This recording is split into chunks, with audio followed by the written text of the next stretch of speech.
Donald Trump says, I'm going to run for president in 2024. 2 weeks later, the Obama hit team, the Biden hit team gets going. So on the same day, they bring in Nathan Wade from Fannie Wills' courtroom, and he spends all day in the White House counsel. Hey, Nathan, what are we going to do now? What's the progress? What's the chances you're going to get him in jail? The same day, Michael Colangelo, who had come into the DOJ under Merrick Garland from Letitia James, hey, come in here. You did a great job with Letitia. You really hurt him. You got a $400 million fine. Hey, it's time for you to go back and get back into the game. So you're going to go quit today, and you're going to go join Alvin Bragg. That day, there was a trifecta, and they appointed Mr. Smith special counsel. And then what did he do? It was no time at all that he speeded up the schedule of interrogatories, interviews, scheduled indictments to get Donald Trump. And then he wanted it to coincide with the campaign year. And he accelerated that. People at the Wall Street Journal like Kim Strassel had written all about that. And then he charged him. Why was he appointed? He was appointed because of the Mar-a-Lago raid initially and January 6th. His two sources of indictments were insurrection, of which Donald Trump had never been convicted. He had never been charged. There was no one who ever said he was an insurrectionist. No prosecutor who ever thought he could convict him. If you're an insurrectionist, you don't say, I expect you people to go peacefully and patriotically over there. And when they don't, at 4:00 in the afternoon, I think it's time to come home, and there's nobody armed, etc. It's a buffoonish riot, yes, but there was no evidence that it was insurrection. He got zero there.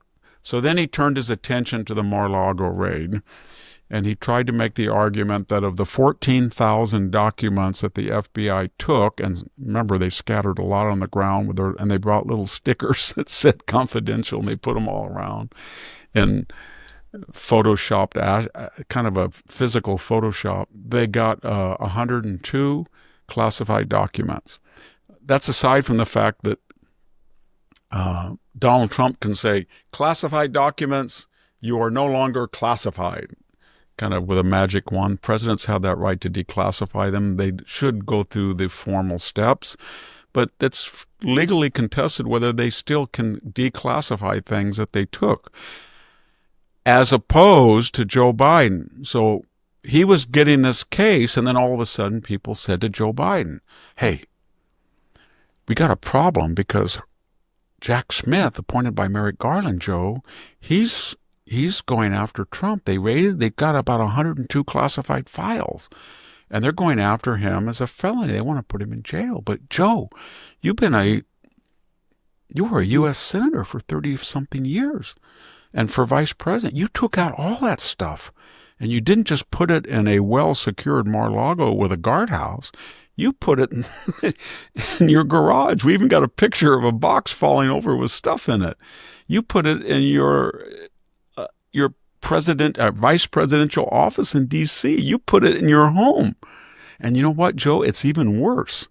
Your ghostwriter, who had no security clearance, you were on tape saying, I'll get in trouble for this, and you discussed your classified material you illegally took home to write your memoirs. He did. And worse, Joe, he destroyed it. If they asked for it, he wiped it clean because he was afraid it was going to be hacked. So we got a problem. So then at that point, remember what Joe Biden said?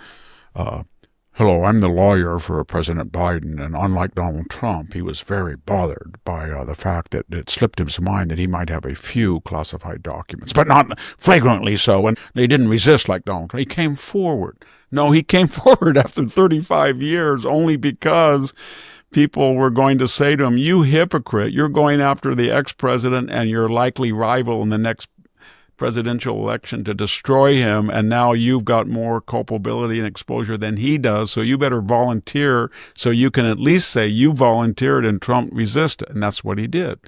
And then we had Robert Hur, and Robert Hur was castigated for being too hard, but he basically said, If you listen to that tape, the guy doesn't know where he is.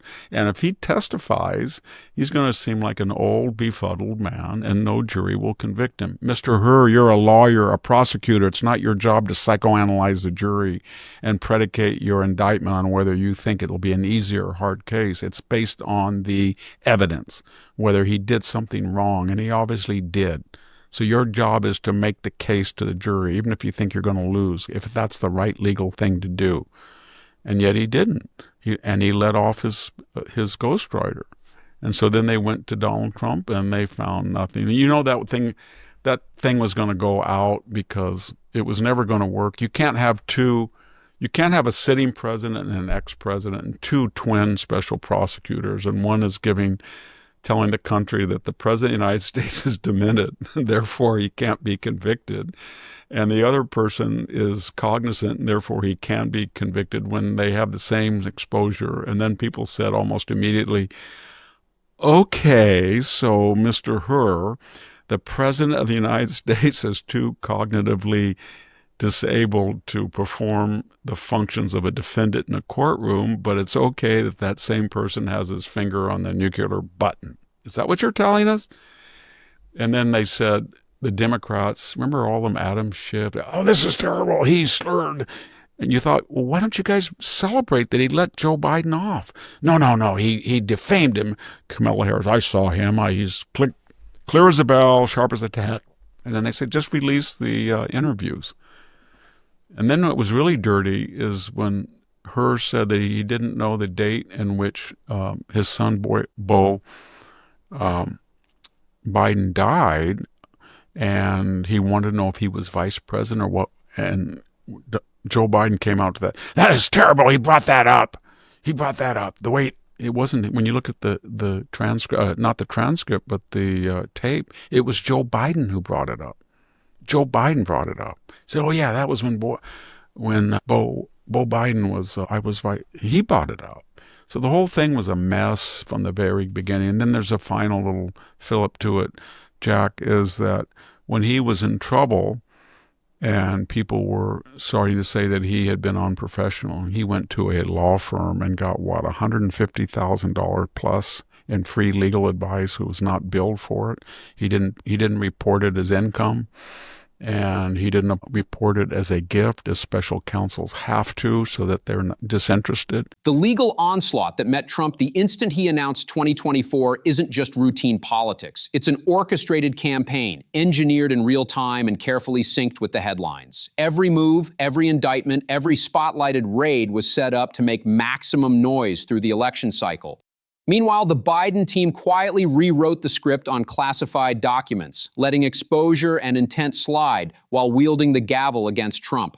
The contrast is jarring. One set of rules and rhetoric for the establishment, another for the outsider. Instead of equal justice, we get theatrics and selective outrage that leave neither side satisfied and everyone doubting the system's integrity. This time, Trump is saying, I'm not going to address the symptoms alone of the progressive project. I'm going after the sources. So they would say traditionally, well, we don't have any power temporarily in the legislative or executive or judicial branch, but we control PBS, NPR, the universities, foundations, the media. And now all of a sudden they're looking at this and they're saying, oh my God, he's going after PBS, he's going after the universities, he's going after foundations, he's taxing. He's going after the source of our institutional power, how we exercise influence. He's going to ruin the progressive project. And they go crazy and they look out. So they don't know what to do. So Hakeem Jeffries carries a bat. That's stupid. Al Green screams and yells and shakes a cane. They have these smutty videos with the S word and the F word. And now they've turned it over to the internet mob and the street killers. I mean, these guys are killers, these people who are trying to assassinate, but they're not much worse than the internet mob who sides with, I guess they were gleeful about the children dying in Texas because they thought it proved that these people deserved what they got because they were supposedly MAGA, red state, climate denialists or Doge people. And so that Democratic Party has no infrastructure. There's no influence any more. Just 5 years ago, when they saw that Democratic field in 2020, that Buttigieg and had won, I think he won Iowa, and they had lost, Biden had lost New Hampshire, and to Bernie, and they said, Elizabeth Warren, Buttigieg, Bernie, Castro Betters, Cook, they got to get out of here. We've got to get old Joe Biden from Scranton, play him up, use him as a waxen effigy, but we'll get killed.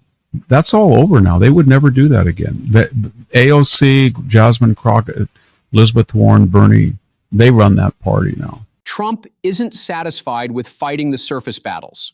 In this new era, he's targeting the very roots of progressive influence.